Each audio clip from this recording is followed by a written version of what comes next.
The photograph had survived fires, floods, and decades of careless handling, yet nothing prepared historians for what emerged when the younger girl's face was enlarged on a modern screen. Taken in 1891, the image was meant to be ordinary, a family preserving a fleeting moment. But as the pixels sharpened, the room fell silent. Her eyes were wrong, not in shape or placement, but in awareness, as if they were not merely looking at the camera, but staring past time itself. Fine details appeared that should not have existed, at all expressions too deliberate, shadows too intentional, a faint tension around her mouth that suggested knowledge far beyond a child's years. One historian reportedly stepped back, color draining from his face, while another whispered that the girl seemed to be reacting to something unseen standing just behind the photographer.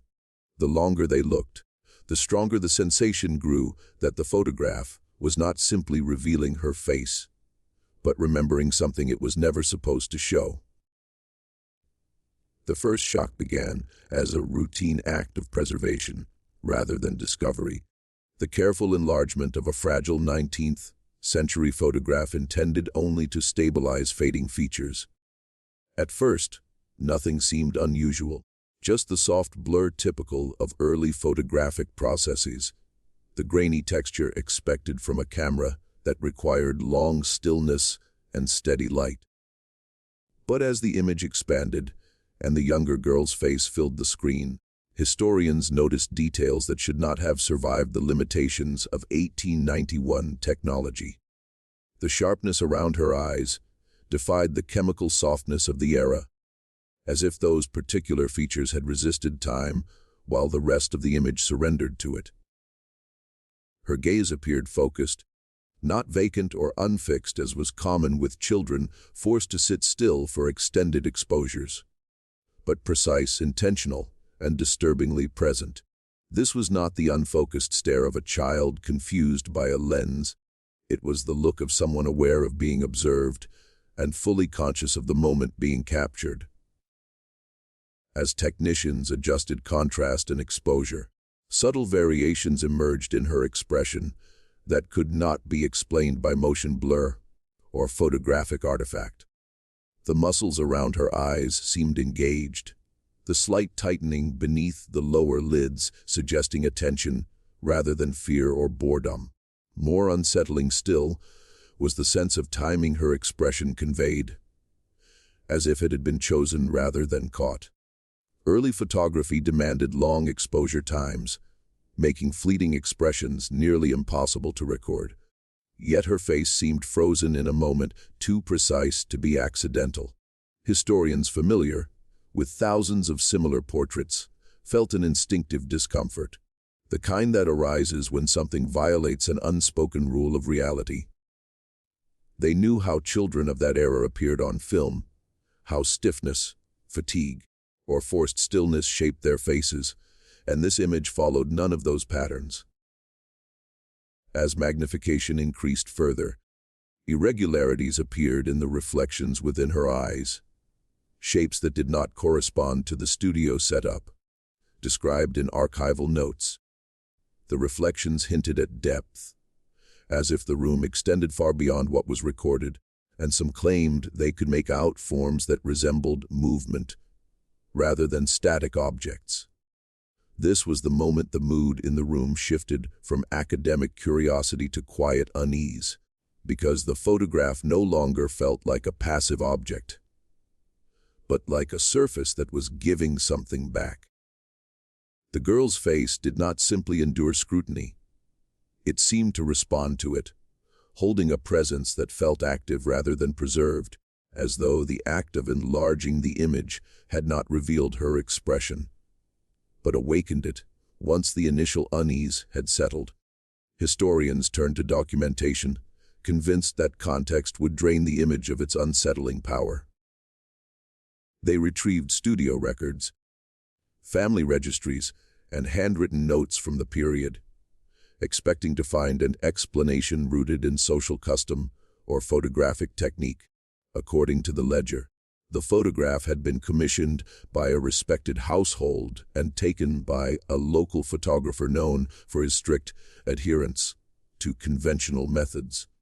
Nothing in his surviving work suggested experimentation, trickery, or symbolic staging. Yet when the historians compared the younger girl's expression to other portraits produced by the same studio, the disparity became impossible to ignore. Every other subject bore the familiar rigidity of long exposure, but her face alone carried a subtle dynamism, as if it belonged to a different moment entirely. The family's background offered little comfort.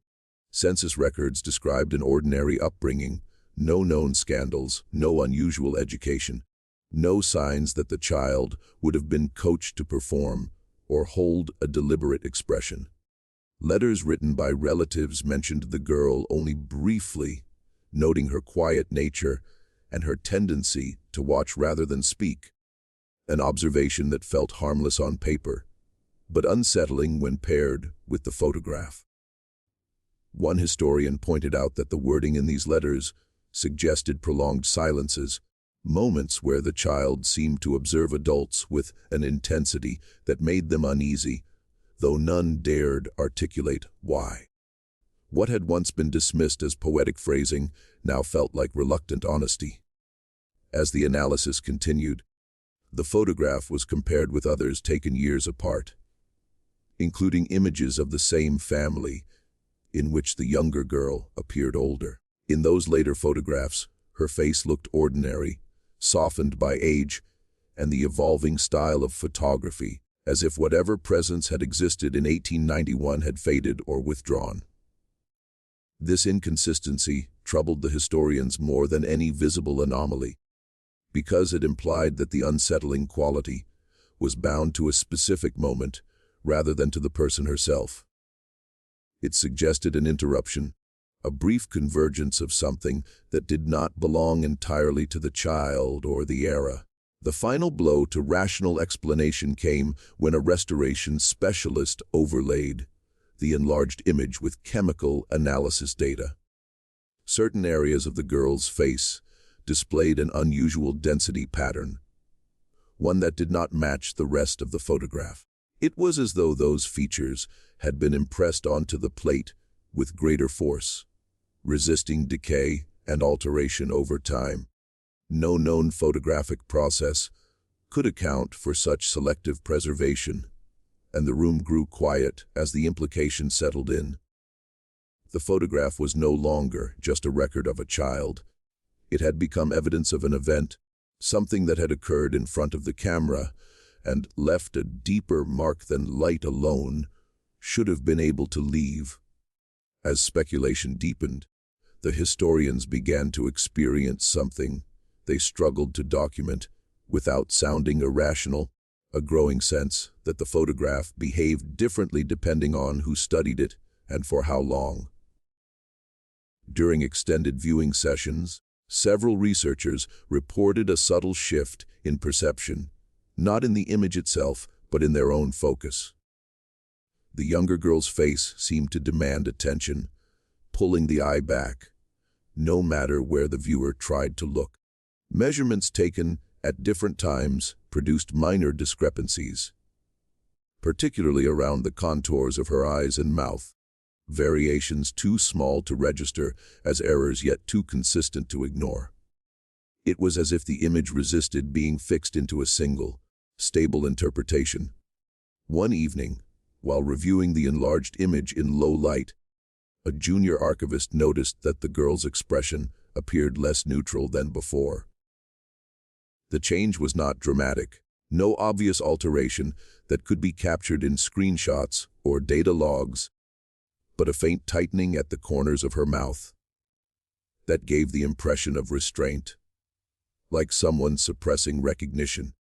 When others were called in to confirm it, opinions varied sharply.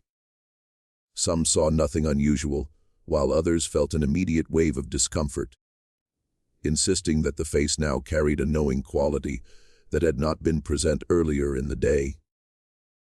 This division unsettled the team more than agreement would have. suggesting that the photograph interacted differently with each observer. Audio logs from the lab later revealed long pauses in conversation during these sessions, moments where historians stopped speaking altogether without realizing it. When questioned afterward, several admitted to losing track of time while staring at the girl's eyes, describing a sensation of being watched in return. One researcher confessed that the longer he looked, the more he felt as though the photograph was not showing him a child, but using the child's face as a surface through which something else was observing the room. He dismissed the thought aloud, yet his hands trembled as he shut down the monitor. The most disturbing development occurred when the image was projected at a larger scale for group analysis. At that size, the subtle asymmetry in the girl's expression became more pronounced. Not enough to suggest deformity, but enough to imply intention.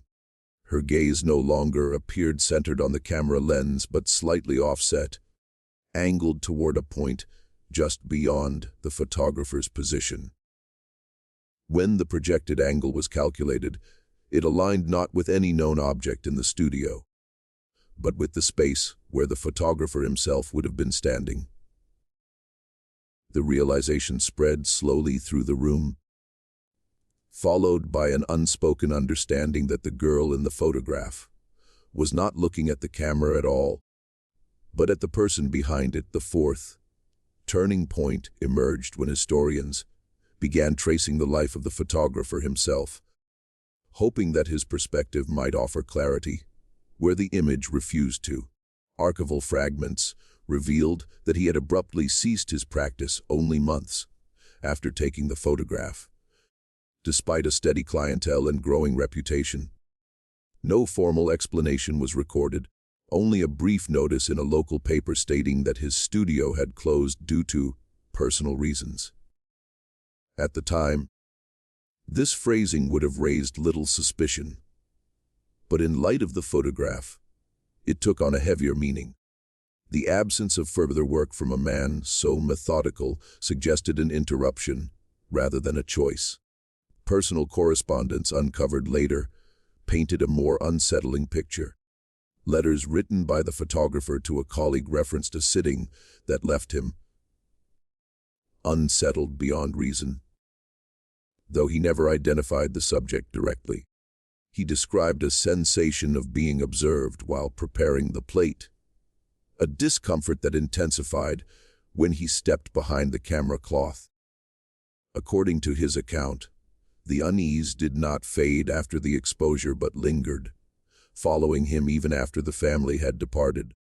He wrote that the image developed too cleanly, the child's face appearing on the plate with a clarity that felt premature, as though it had been waiting for the chemicals rather than revealed by them. More troubling still was a final, unsent draft of a letter found among his belongings. In it, he admitted that during the moment of exposure, he had the distinct impression that the younger girl was not holding still at all, but actively maintaining eye contact with him through the lens. He noted that he felt an urge to step back, to break the line of sight, yet found himself unable to move until the shutter closed. This paralysis, he suggested, was not physical but mental, a sense of obligation that did not originate from his own will. The letter ended abruptly, the handwriting growing uneven, as though the act of recalling the moment had destabilized him. The photographer's later life offered no resolution. He never returned to his profession, took no further portraits, and reportedly avoided mirrors and reflective surfaces. Neighbors later recalled that he kept his windows covered even during daylight, claiming that light no longer behaved as it should. When historians placed these accounts alongside the calculated angle of the girl's gaze, a disturbing symmetry emerged. The photographer had not merely captured an image, he had been captured himself, fixed in that moment of recognition, bound to the photograph in a way that extended beyond the glass plate and into the years that followed. The final turning point arrived not through further analysis of the image itself, but through a realization about its influence over those who continued to study it. As weeks passed, the team noticed a pattern of recurring dreams, reported by multiple historians, each describing a similar scene from slightly different perspectives. In these dreams, the younger girl stood motionless in a dimly lit space, her face unchanged from the photograph. Yet her eyes followed the dreamer no matter where they moved. None of the historians spoke of these dreams at first, assuming them to be private reactions to stress, until a casual remark revealed the shared imagery and silenced the room. The consistency of the dreams suggested a source beyond individual imagination. Attempts to distance themselves from the photograph only intensified its presence. When the image was sealed away and access restricted, several researchers described a persistent sensation of absence, as though something unfinished was waiting to be acknowledged. Notes taken during earlier sessions began to feel unfamiliar to their own authors, as if written under a different state of awareness. One historian discovered marginal comments in his handwriting that he did not remember making, references to continuity and recognition that offered no clear academic meaning but carried emotional weight. The decisive moment came when the photograph was compared against mortality records connected to the family. It was discovered that the younger girl had died not long after the photograph was taken, her death attributed vaguely to a sudden illness. However, a physician's private journal, never intended for publication, described symptoms that did not align with known diseases of the time. He wrote of the child's unblinking stare, her refusal to respond to voices, and the unsettling impression that she was listening to something no one else could hear. The journal ended with a single line noting that the girl's expression at death was identical to that captured in the photograph. This convergence of influence, documentation, and unresolved presence led historians to a conclusion none were comfortable recording officially. The photograph did not merely preserve a likeness, it preserved a moment of transition, a point at which something was neither fully present nor fully gone. The younger girl's face functioned as a threshold rather than a memory, and each act of observation reopened that threshold slightly wider. By enlarging the image, by studying it, by allowing themselves to meet her gaze, the historians had not uncovered a hidden detail from the past, but had placed themselves into an ongoing exchange that the photograph had been waiting to resume.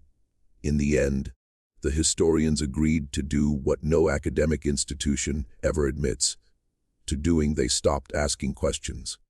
The photograph was removed from circulation, its digital copies erased, its physical plate sealed inside a lightless archive where no reflective surface could betray its presence. Officially, the case was closed due to insufficient evidence, but the truth was quieter and far more unsettling. The image had never been incomplete. It had only been unfinished, waiting for attention to return to it. Months later, subtle changes began to appear. A junior archivist noticed that older photographs stored near the sealed image showed faint distortions, as if their subjects were turning inward, their gazes drifting toward something unseen. No one documented these anomalies. They understood now that observation itself was a form of participation. To look was to acknowledge, and acknowledgement carried consequences. The final entry related to the case was not written by any historian. It appeared in the archive's access log without authorization. A single line timestamped, long after the building had closed for the night. It recorded a brief opening of the sealed chamber, lasting no more than a few seconds. Security footage from that hour showed nothing unusual, Only a momentary flicker in the hallway lights and a slight shift in shadow where no one was standing. Years later, a restored copy of an unrelated 19th century photograph surfaced in a private collection overseas. It depicted a small group of archivists standing stiffly in a modern room, their expressions frozen in professional neutrality. At the center of the image was a young girl, her clothing out of place among them, her face softly illuminated. She was not looking at the camera. She was looking outward, past the frame, as if searching for someone who had just noticed her.